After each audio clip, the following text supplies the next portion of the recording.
जय हिंद दोस्तों, स्वागत है आपका हमारे YouTube चैनल स्मार्ट पाठशाला में। तो देखिए, जैसे कि पिछले कुछ दिनों से वीडियो अपलोड नहीं कर पा रहे थे, इसके लिए क्या ही बताएं, बहुत ज़्यादा ही काम धाम था। तो चलिए, अब से रेगुलर वीडियो अपलोड होगा। अभी बायोलॉजी का 7वां चैप्टर कंप्लीट करते हैं, और इससे पहले अगर नहीं देखे हैं तो वीडियो प्लेलिस्ट में डला हुआ है, जाके देखिए। और अच्छा लगे पढ़ने में तो चैनल सब्सक्राइब भी कर लीजिए। चलिए आगे बढ़ते हैं।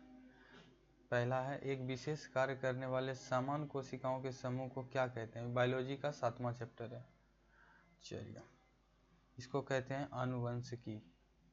एक विशेष कार्य करने वाले समान कोशिकाओं के समूह को क्या कहते हैं, तो उत्तक कहते हैं। क्या कहते हैं, उत्तक। वह उत्तक जो द्वितीय वृद्धि के लिए उत्तरदायित्व है, द्वितीय वृद्धि के लिए जो उत्तरदायित्व है, वह उत्तक कौन सा है, तो वो कैम्बियम है। कैम्बियम, ऑप्शन सी पे है ना, कैम्बियम। चलिए आगे बढ़ें। अब से अभी बायोलॉजी ज्योग्राफी सबका आएगा। बायोलॉजी का तो आज चल ही रहा है, ज्योग्राफी और पॉलिटी दोनों का आएगा। देखिए, तीसरा क्वेश्चन कह रहा है कि पोपुआ फ्लोएम के संदर्भ में निम्नलिखित में से कौन सा कथन सही है। तो ये क्लोएम प्रकाश संश्लेषी उत्पादनों का वाहन करता है। Option B. पौधे में फ्लोएम मुख्यतः उत्तरदायित्व है, क्या है, आहार वहन के लिए। आहार वहन के लिए, ठीक है। पौधे में जाइलम परिवहन के लिए जिम्मेदार होता है। पौधे में जो जाइलम होता है, एक मिनट, आप लोग को नहीं दिख रहा होगा। पौधे में जाइलम परिवहन के लिए जिम्मेदार होता है, तो ये होता है जल के द्वारा। क्या चीज, जल। ऑप्शन सी पे लगा नहीं, ठीक से लगा देते थोड़ा सा। ऑप्शन सी पे जल के लिए। एक वृक्ष की आयु का पता किसके द्वारा लगाया जा सकता है, बताइए। एक वृक्ष की आयु का पता जो है वो लगाया जा सकता है वार्षिक वलियों की गिनती करके, ठीक है। ऑप्शन बी पे।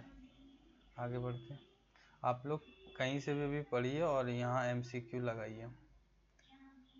इसका MCQ, वायुतक किन पौधे में पाया जाता है। वायुतक जो है वो बोल रहा है किन पौधे में पाया जाता है, तो हाइड्रोफाइटस में।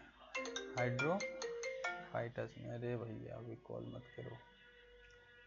आर्किड, आर्किड में विलामेन उत्तक पाया जाता है, तो ये मूलों में पाया जाता है। किस में पाया जाता है, मूलों में। निम्नलिखित में से किसकी सक्रियता के कारण वृद्धि वलय बनती है। वृद्धि वलय बनती है ये अंतररंभीय एधा की। अंतररंभीय एधा की। ऑप्शन ए पे है। चलिए, तो देखिए 10 नंबर कह रहा है, समुद्र के किनारे उगने वाले वृक्षों के वार्षिक वलय नहीं होते, क्योंकि स्पष्ट जलवायु विभिन्नता नहीं होती है। ऑप्शन सी पे। एक वृक्ष के पुराने तने की अनुप्रस्थ काट में 50 वार्षिक वलय मिलते हैं। वृक्ष की आयु होगी, क्या होगी, 50 वर्ष, ठीक है। जितना वलय उतना है। किसी पौधे के तने के घेरे को बढ़ाने के लिए निम्नलिखित में से कौन सा उत्तरदायित्व होता है। घेरे को बढ़ाने के लिए पार्श्वीय विभाज्योतकता होता है। पार्श्वीय विभाज्योतक, ठीक है। आगे बढ़ते हैं। 13 नंबर है, जलोभिद निम्नलिखित में से किसकी उपस्थिति के कारण जल पर तैरते हैं।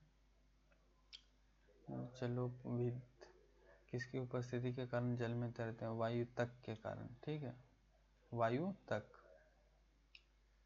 आगे बढ़ते हैं। अगला है, शीर्षस्थ विभाज्योतक उत्तरदायित्व होता है, तो ये होता है लंबाई में वृद्धि के लिए। लंबाई में वृद्धि के लिए। अगला देखते हैं, विभाज्योतक विभाज्य योतकी कोशिकाओं का विशिष्ट अस्थायी ऊतकों में रूपांतरण किस क्रिया के द्वारा होता है? किस क्रिया के द्वारा होता है? तो ये होता है कोशिका विभेदन। रंध्रों की संख्या न्यूनीकृत होती है तथा ये धसे होते हैं। मरुद्भिदों में ऑप्शन डी पे है, आप लोग देख सकते हैं। चलिए, विलामेन की आवश्यकता होती है। विलामेन की आवश्यकता होती है नमी के अवशोषण के लिए।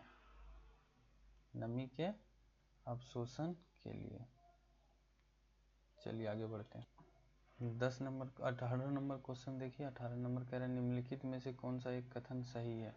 जाइलम वाहिकाओं जाइलम मृदुतक और जाइलम तंतुओं से बना होता है। ऑप्शन ए ही सही है।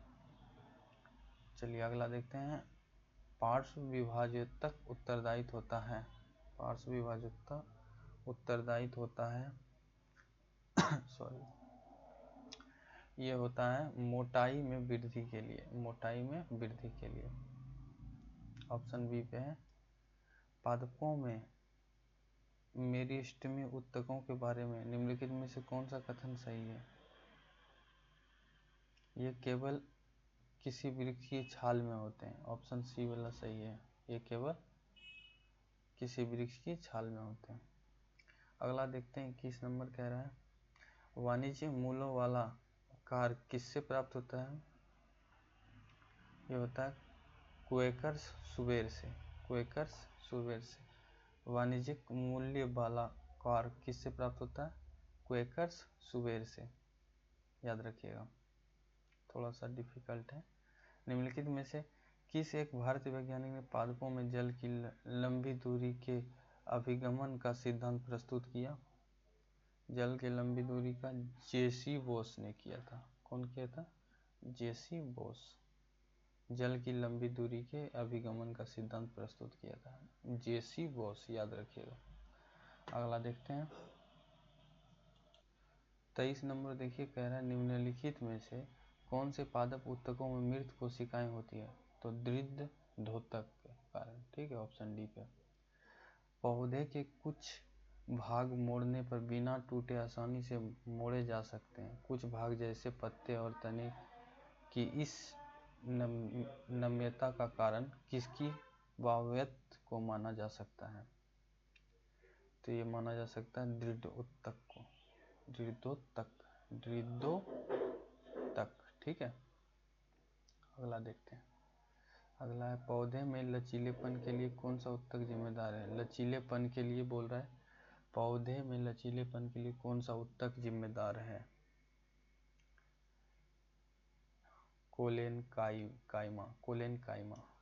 कोलेनकाइमा। ऑप्शन डी पे। ठीक है, अगला देखते हैं।